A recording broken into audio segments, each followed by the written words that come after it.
Australia knows only too well the cost for companies of being too slow to react to a cyber attack. Our biggest private health insurer, Medibank, in hindsight, did it pretty well. The telecommunications giant Optus, well, it was slower.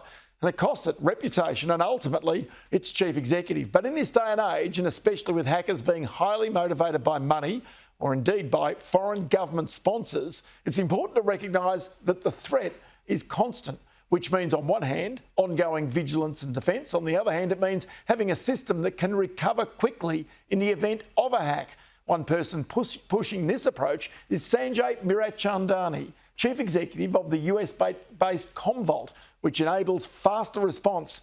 I caught up with him earlier.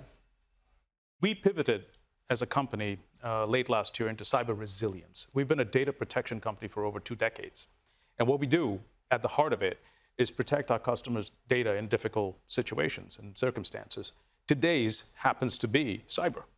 And so we've taken what we've always done, which is about really protecting the data, helping customers come back to life with their data, their companies, and have evolved it to cyber scenarios and have created a cyber resilience capability. Okay, so the thing that is important here, though, is the speed of recovery. Yes. Because the hack might happen, but if you don't come back quickly, then your customers are likely to go elsewhere.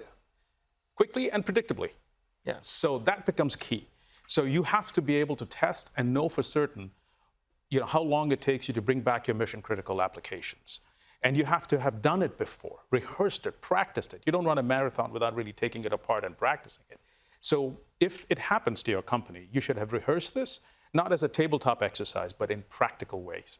And that's what our platform really enables customers to do. So to practice it and to have a very predictable recovery capability. Okay, so is it almost these days inevitable that most companies at some stage will have some form of cyber breach? Sadly. Is that where it's got to? Sadly, it is.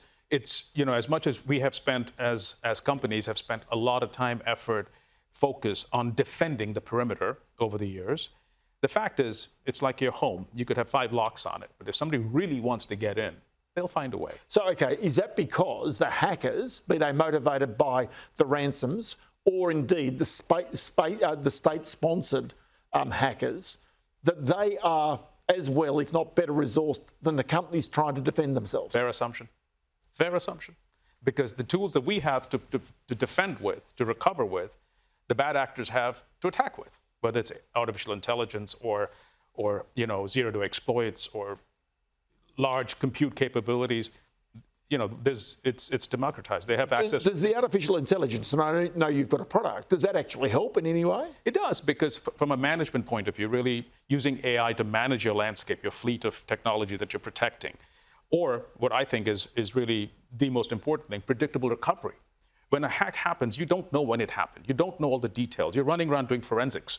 And what you should really be focused on also, simultaneously, is saying, how fast can I recover?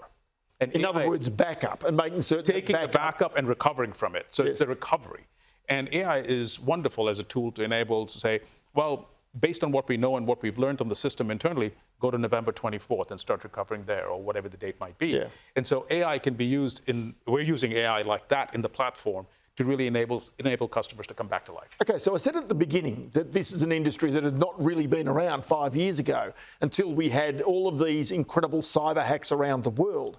The reality is, can you see in the future that those hackers, be they motivated by greed or state-sponsored, do they evaporate? Do they disappear? Is there technology that makes them go away? Bad actors have been around in every part of the world as long as we've been around. So I think they'll come in different forms. It'll evolve. I was a CIO 10 years ago. I was breached. The attack vector was different. The impact was similar. I don't think the impact's going to change. It's reputational, financial, all of that. But the vectors might change. The attack vectors might change. So you have to defend and you have to be able to recover. So it doesn't matter how clever or how smart you think your system is, you've got to recognise there is always a motive for someone to get in. That's why you've got to be protected. I think that's the way, as a CEO, I think about it.